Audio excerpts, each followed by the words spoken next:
नमस्कार दोस्तों, स्वागत है आपका हमारे YouTube channel online study with DK में। दोस्तों एक बार फिर आपके सामने हाजिर हैं मैथ्स का एक छोटा सा वीडियो लेकर के। और आपको बताना चाहेंगे आज का जो हमारा वीडियो है मैथ्स का, इसमें हमने सीटेट के उन प्रश्नों को शामिल किया है जो विगत वर्ष में पूछे गए हैं, साथ ही जिनके पूछे जाने की संभावना है, ऐसे नए प्रश्नों को भी इसमें इंक्लूड किया है।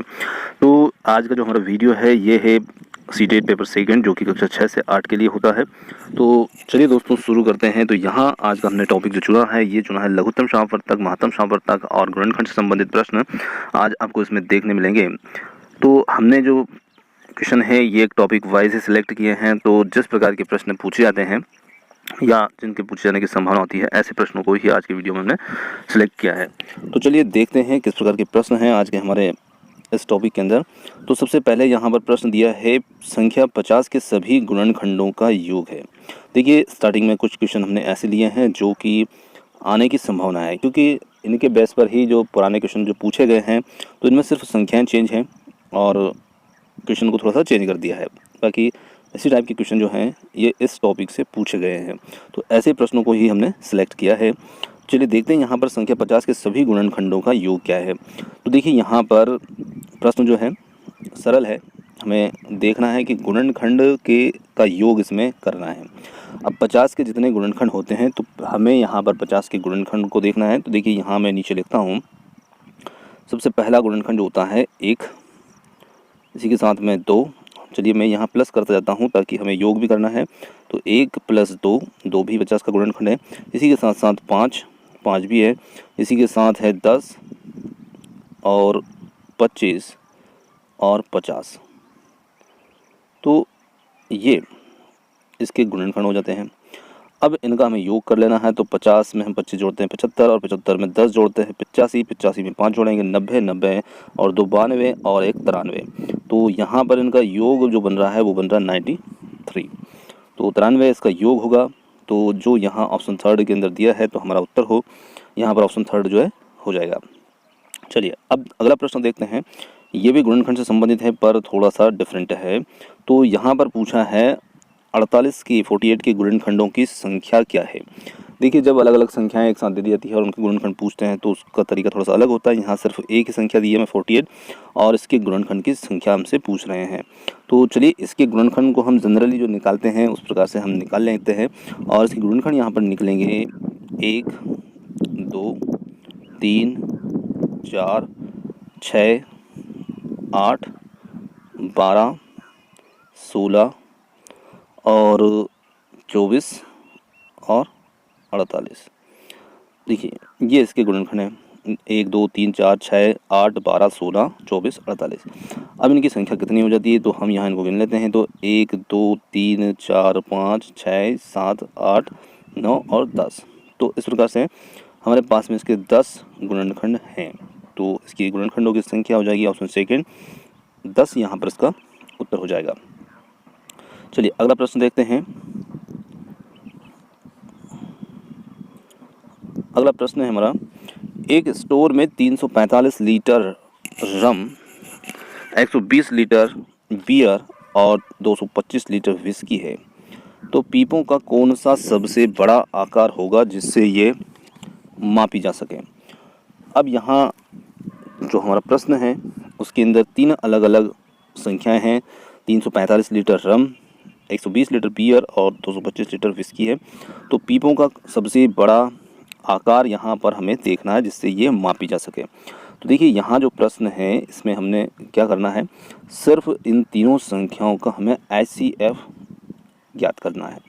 HCF महत्तम समापवर्तक, क्योंकि बड़े से बड़ा आकार जिससे ये मापी जा सके। तो इन तीनों का जब हम महत्तम समापवर्तक निकालेंगे तो इनका जो महत्तम समापवर्तक होगा वो होगा 15। तो ऑप्शन सेकंड जो है ये इसका यहाँ पर उत्तर हो जाएगा। देखिए महत्तम समापवर्तक वो संख्या होती है जिससे वो सभी संख्याएं विभाजित हो जाती है। अब यहाँ पर जैसे 15 है, इसी के साथ साथ है, तो 15 से हम इसको विभाजित करते हैं 225 भी हो जाएगा, 120 भी हो जाएगा और 345 भी हो जाएगा। तो हमारा उत्तर यहाँ पर रहेगा ऑप्शन सेकंड जो रहेगा ये रहेगा। चलिए अगला है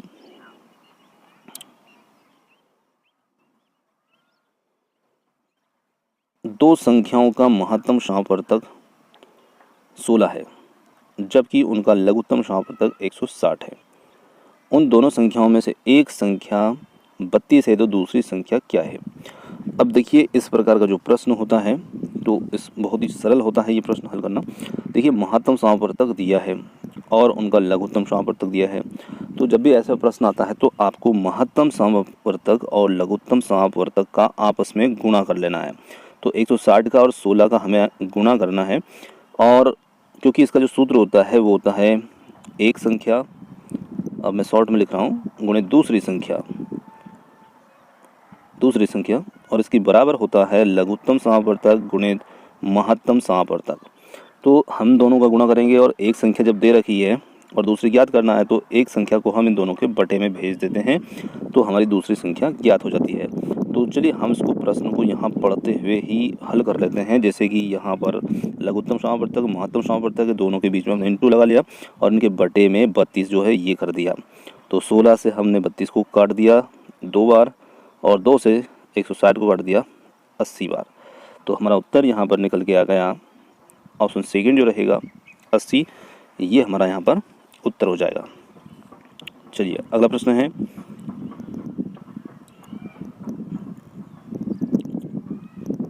एक बटा 3, 2/9 और 5/6 तथा 4/27 का लघुत्तम समापवर्तक ज्ञात कीजिए। दोस्तों यहाँ पर हमें भिन्न दे रखी है और जब भी भिन्न का हमें लघुत्तम समापवर्तक या महत्तम समापवर्तक ज्ञात करना होता है तो ध्यान रखें जो आपको ज्ञात करना है, देखिए यहाँ पर भिन्न होती है और भिन्न में ऊपर होता है अंश और नीचे होता है हर। ये तो इस भिन्न में हमें, जैसे भिन्न का हमें यहाँ क्या ज्ञात करने को बोला गया लघुत्तम, तो मैं इसको थोड़ा सा शॉर्ट में लिख देता हूँ, मतलब एलसीएम हमें ज्ञात करने को बोला। तो हम ऊपर यहाँ जो सूत्र रहेगा अंश हर में अंश का एलसीएम कर देंगे और हर का एचसीएफ कर देंगे। ये तो इस प्रकार से इस सूत्र से हम इसको निकाल लेंगे, ये हमारा सूत्र हो जाएगा। अब मान लीजिए कि आपको यहाँ पर भिन्न का महत्तम समापवर्तक ज्ञात करने को बोलते हैं तो आप ऊपर यहाँ अंश का एचसीएफ कर लें महत्तम समापवर्तक और नीचे हर का एलसीएम कर लें। तो इस प्रकार से ध्यान ये रखना है कि भिन्न का जो भी ज्ञात करना हो उसको अंश के साथ में आपको रखना है। अंश का वही चीज़ आपको ज्ञात करना है जो आपको भिन्न का पता करना है। तो यहाँ पर हमारे सामने भिन्न है 1/3, 2/9 और 5/6 तथा 4/27। तो हम इन ऊपर वाले नंबर जो कि अंश के रूप में हैं इनका हम एलसीएम निकाल लेंगे और नीचे जो संख्याएं हैं इनका हम एचसीएफ निकाल लेंगे। तो इस प्रकार से हमारी भिन्न का यहाँ पर लघुत्तम समापवर्तक यानी कि एलसीएम निकल आएगा। तो चलिए 1, 2, 5 और 4 का हम एलसीएम लेंगे। तो यहाँ पर मैं इक्वल लगा देता हूँ ताकि आपको क्लियर दिख जाए। तो ऊपर हमें एलसीएम लेना है तो 1, 2, 5, 4 का लघुत्तम समापवर्तक होगा तो ये हो जाएगा 20 और 3, 9, 6, 27 का हमें एचसीएफ निकालना है महत्तम समापवर्तक तो ये हो जाएगा 3। तो हमारा यहाँ उत्तर बन जाएगा 20/3 जो कि ऑप्शन थर्ड में दे रखा है। तो इस प्रकार से हमें बहुत शीघ्रता से इसको निकाल लेना है। चलिए अगला देखते हैं। अगला प्रश्न है हमारा, बहुत ही अच्छा प्रश्न है और इस टाइप के प्रश्न अधिकतर थोड़े से चेंज करके पूछे जाते हैं।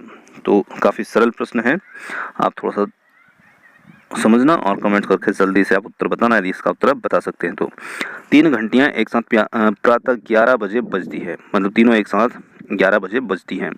फिर वे क्रमशः 20 मिनट, 30 मिनट और 40 मिनट के अंतराल पर बजती हैं और वे पुनः एक साथ किस समय पर बजेंगे। यानी कि 11 बजे वो एक साथ तीनों घंटियाँ बजी हैं और फिर उनका गैप जो है वो अलग अलग है, 1 घंटी 20 मिनट पर, 1 30 पर, 40 पर बजती है। फिर वो अगली बार कितने बजे पुनः एक साथ बजेगी। तो कहने का मतलब ये है कि हमें इन तीनों का यहाँ पर एलसीएम लेना है। तो इन तीनों का एलसीएम हम किसी भी विधि से निकाल सकते हैं। तो 20, 30 और 40 का लघुत्तम समापवर्तक जो होता है वो हो जाएगा इनका एलसीएम 120। अब आपको प्रश्न में ये देखना है कि आपका जो टाइम है वो मिनट में दिया है या सेकंड में दिया है। यदि यहाँ पर सेकंड में दिया है तो आप जो एलसीएम निकालेंगे उसके आगे आप सेकंड लिख लें और यदि मिनट में दिया है तो मिनट में लिख लें। और यदि कौन सा मिनट में दिया है, कौन सा सेकंड में दिया है, तो फिर आप उनको थोड़ा सा कन्वर्ट कर लें। मिनट है तो उसको सेकंड में कन्वर्ट कर लें, या सेकंड है तो मिनट में कन्वर्ट कर लें, जैसा आपको सूटेबल वहाँ पर लगता है ये आप कर लें। और ये देख लें कि प्रश्न में आपको सब समान दिए हैं या अलग अलग दिए हैं। तो हमें मिनट में तीनों ही दिए हैं, तो 120 मिनट इनका एलसीएम हो गया। अब देखिए 120 मिनट जो होता है तो उसमें 2 घंटे हो जाते हैं, क्योंकि 1 घंटे में 60 मिनट, तो 120 मिनट में 2 घंटे। अब 11 बजे वो बजती हैं, तो 2 घंटे बाद पुनः बजेंगे, तो 11 से 12 और 12 से 1 बजे। तो प्रातः 11 बजे वो बजी थी, तो अपराह्न 1 बजे वो फिर से एक साथ बजेंगी। तो कहने का मतलब है कि हमारा ऑप्शन सेकेंड यहाँ पर इसका उत्तर हो जाएगा, अपराह्न 1 बजे। चलिए अगला प्रश्न है, बहुत ही अच्छा प्रश्न। 2 संख्याओं का महत्तम समापवर्तक 12 है तथा उनके बीच 12 का अंतर है, तो वे संख्याएं हैं। अब हमें इसमें उनका महत्तम समापवर्तक भी 12 है और उनके बीच अंतर भी 12 का है, तो वे संख्याएं हैं। तो देखिए यहाँ ऐसे प्रश्न को हल करने के लिए हमें विकल्प को थोड़ा सा देखना चाहिए, ताकि विकल्प से हमें कुछ हद तक यहाँ पे हेल्प मिल जाएगी। अब देखिए ऑप्शन 4 को देखते हैं। यहाँ पर 110 और 112, इनके बीच कितना का अंतर हुआ, तो इनके बीच तो सिर्फ 2 का अंतर है, तो मतलब ये ऑप्शन हमारा नहीं है, ये कट हो गया।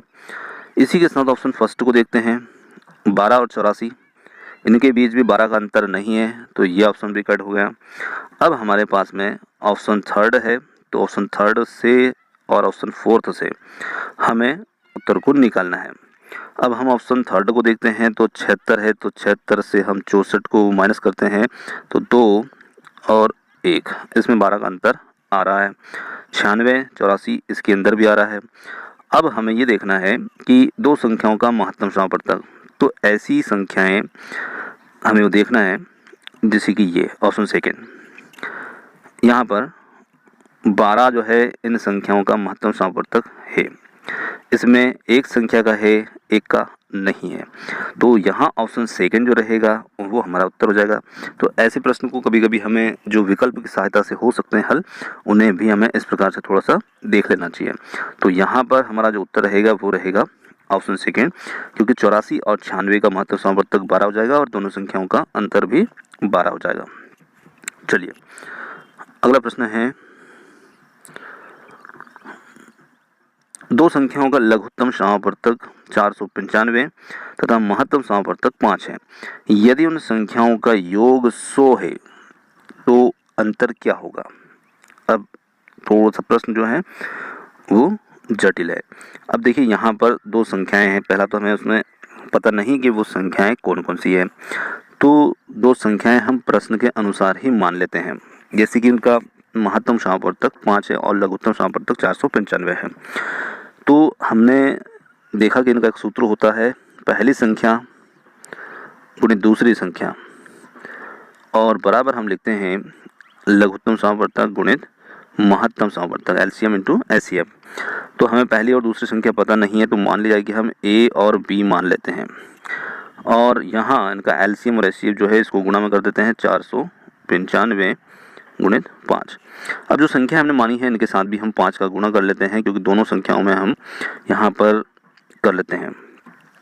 तो यदि हम यहाँ पर a गुणित b लिखते हैं, तो दोनों का जो 5 है वो हम इनके बटे में भेज देते हैं, तो यहाँ पर हो जाएगा वो 25। 5 से इसको काट देंगे 5, और 5 से इसको 5 नम 45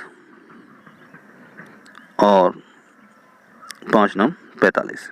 तो कहने का मतलब ये है कि उन संख्याओं का जो गुणनफल होगा वो हमारा होगा 99। अब यहाँ पर 99 को हम देखते हैं, तो a गुणित b बराबर 99, तो यहाँ 99 को हम लिख सकते हैं 11 गुणित 9, यहाँ हमने इसको लिख लिया। तो a गुणित b बराबर, तो कहने का मतलब ये है कि a जो है 11, b 9। तो इस प्रकार से यहाँ पर पहली संख्या और दूसरी संख्या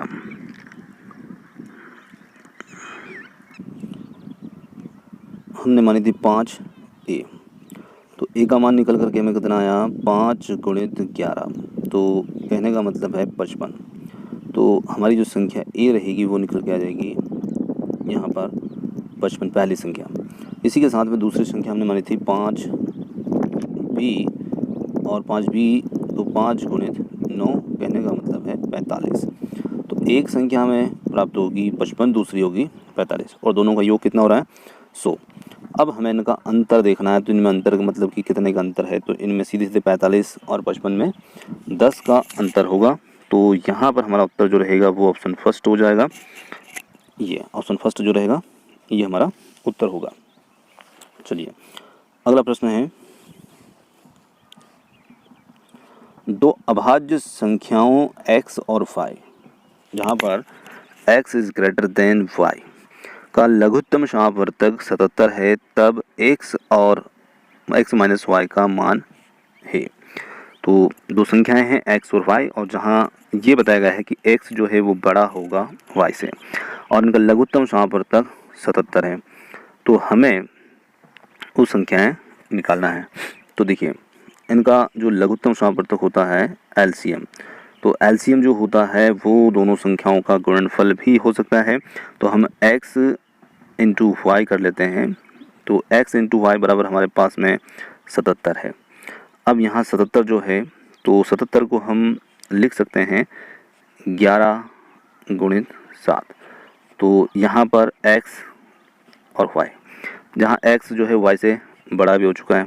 अब यहाँ पर y 7 को मानेंगे और x 11 को मानेंगे, और अब यहाँ पर 11 और 7 का हम एलसीएम लेते हैं तो कितना होता है 77 हो जाएगा। तो इस प्रकार से हमें थोड़ा सा ध्यान रखना है कि जब इनका एलसीएम 77 है तो वो संख्याएं लगभग क्या हो सकती है, तो 11 और 7, और यहाँ हम गुणा करके भी देख सकते हैं, तो ऐसे हमें उसको निकाल लेना है।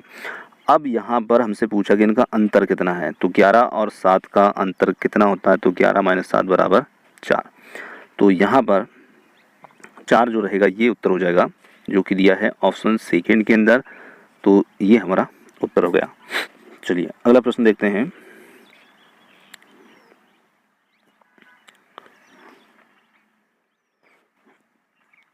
अगला प्रश्न काफ़ी दिखने में थोड़ा सा डरावने लग रहा है पर काफ़ी सरल है। देखिए दिया है यहाँ पर, यदि a बराबर 2 की घात 124 गुणित 3 की घात 129, b बराबर दिया है 2 की घात 122 गुणित 3 की घात 127, c बराबर दिया है 2 की घात 125 गुणित 3 की घात 130, और d बराबर दिया है 2 की घात 121 गुणित 3 की घात 131, तब a b c d का HCF क्या होगा, महत्तम समापवर्तक क्या होगा। तो यहाँ पर हमें इसका महत्तम समापवर्तक निकालना है। तो देखिए यहाँ पर हमारे पास 4 संख्याएं हैं, 4 मान हैं A B C D के, तो हमें सब में जो 2 दिया है, ये चारों संख्याओं के 2 में से उस मान को हमें निकाल लेना है जो कि यहाँ पर उभयनिष्ठ संख्या को दर्शाती है, या उस घात वाली संख्या को निकालना है जो उभयनिष्ठ हो या सबसे छोटी हो।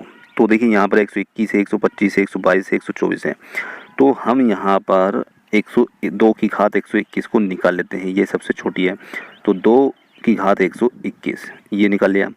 अब यहाँ पर 3 में से देखेंगे हम ये, तो 3 में से भी उसी प्रकार से हमें 3 की जो सबसे छोटी घात है उसको निकाल लेना है। तो थोड़ा सा मैं इसको एक बार मिटा देता हूँ। तो 3 की घात 127 जो है ये सबसे छोटी है, तो 2 की घात 121 गुणित 3 की घात 127 ये, तो ये हमारा अभिष्ट HCF हो जाएगा। इस प्रकार के प्रश्नों में आप सबसे छोटी घात वाली जो संख्याएं हैं, जो 2 की हो, 3 की हो, या और भी संख्याएं आपको कितनी भी दे दी जाए, तो ऐसी सभी संख्याओं में से उस संख्या को आप चुन लीजिए। तो यहाँ पर हमारा उत्तर जो रहेगा वो हो जाएगा 2 की घात 121 गुणित 3 की घात 127। तो ये दिया है हमारा ऑप्शन फर्स्ट के अंदर, 2 की घात 121, 3 की घात 127। चलिए अगला प्रश्न देखते हैं।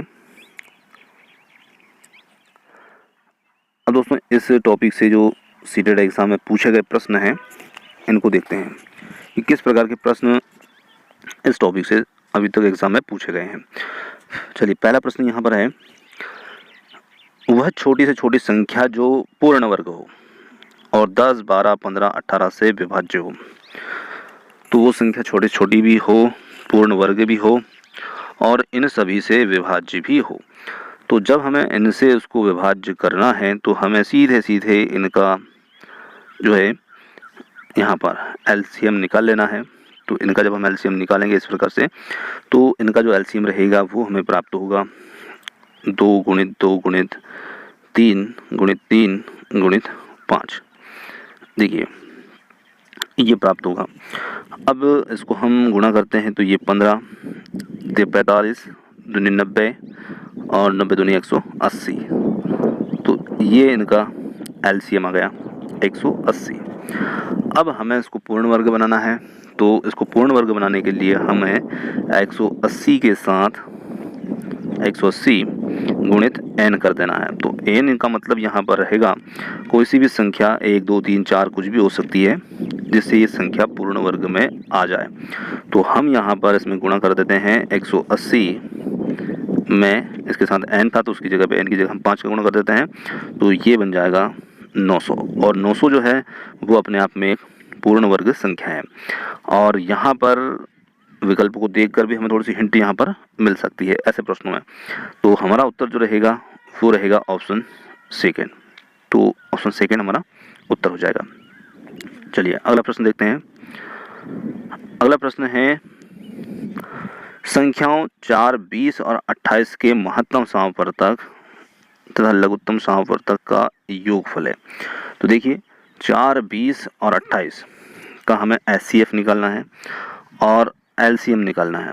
इन्हीं का एलसीएम और इन्हीं का एचसीएफ और उनका फिर हमें योग करना है। तो 4, 20 और 28 का हम जब एचसीएफ निकालेंगे तो इनका जो एचसीएफ रहेगा ये निकल के आएगा 4। देखिए एचसीएफ में यहाँ लिख रहा हूँ 4। तो 4 जो रहेगा वो इनका एचसीएफ हो जाएगा। अब इनका एलसीएम निकालते हैं।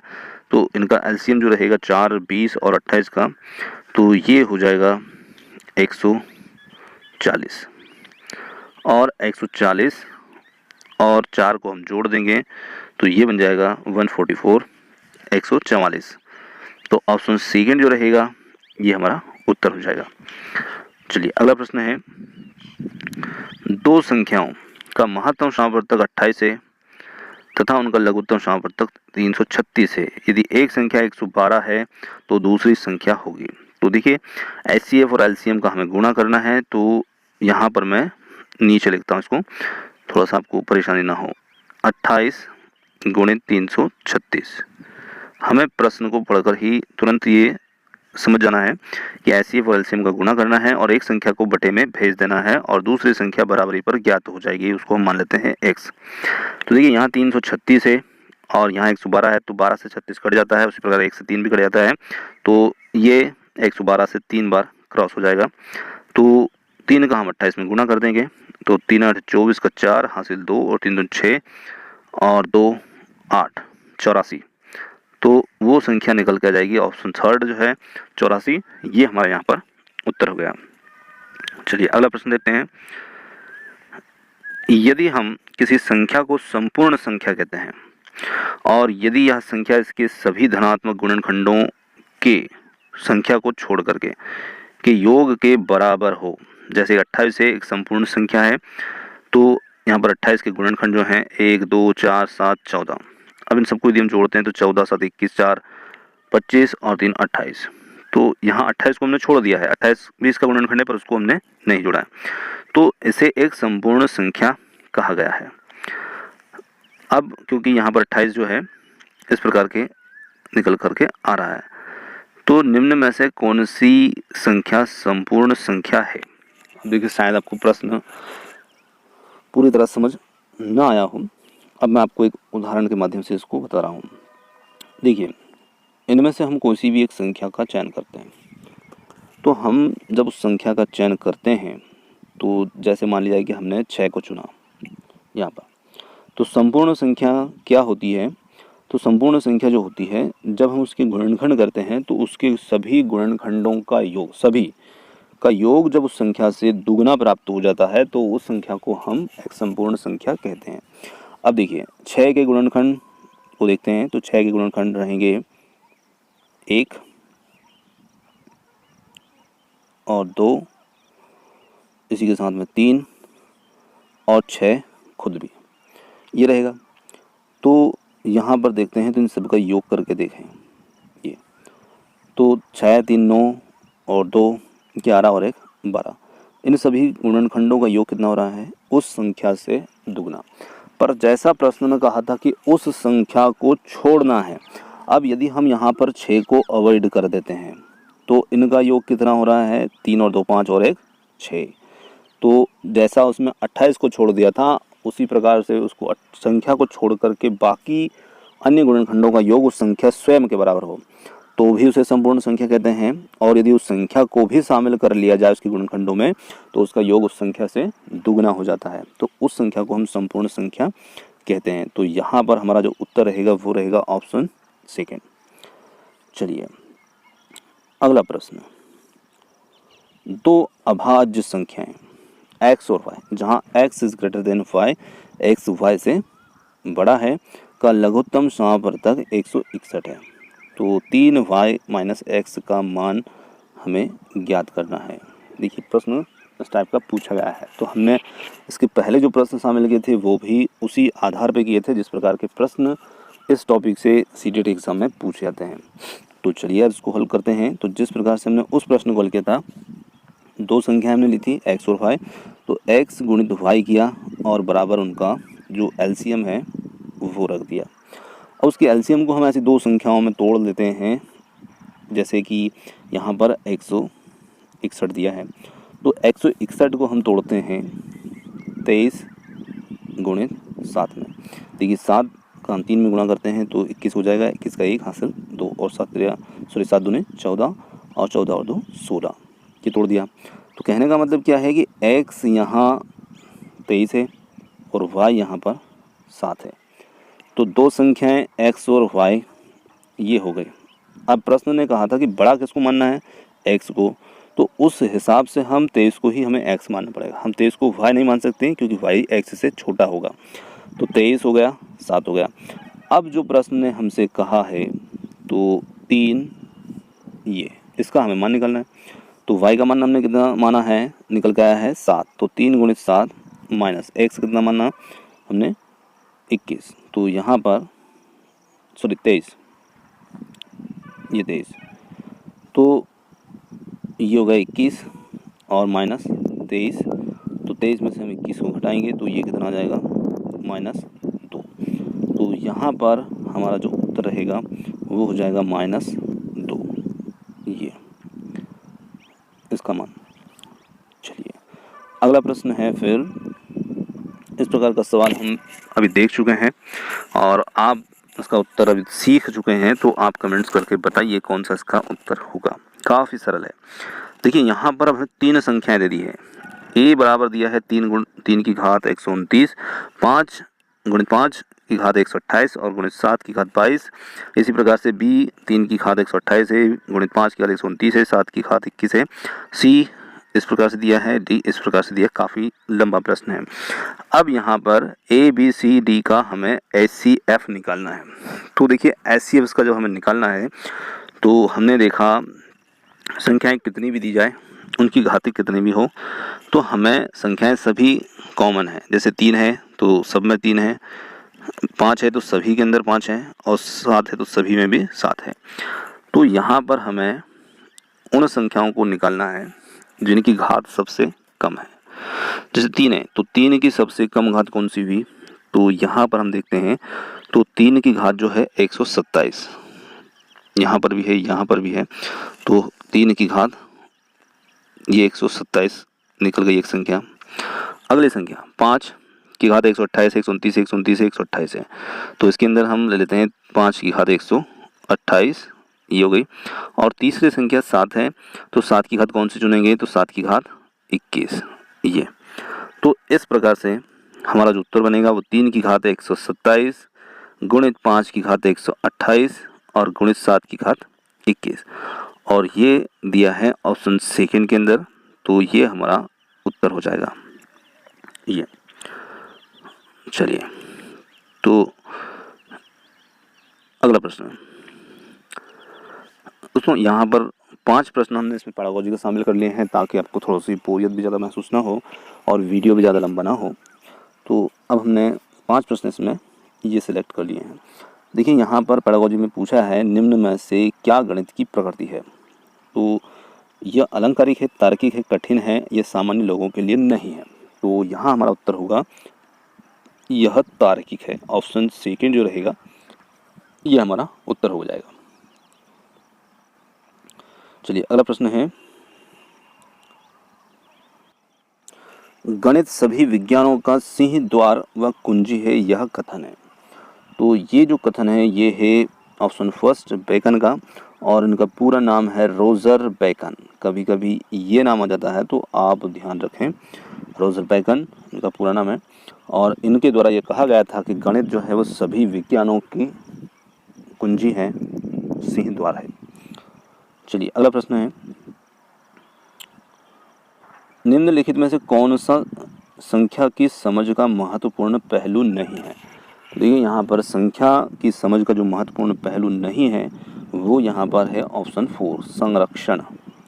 पंक्तिबद्धता, गणना, अंक लिखना, ये सभी संख्या की समझ के महत्वपूर्ण पहलू हैं। संरक्षण यहाँ महत्वपूर्ण पहलू नहीं है। चलिए अगला प्रश्न है, निम्न में से कौन सी गणितीय प्रक्रिया नहीं है?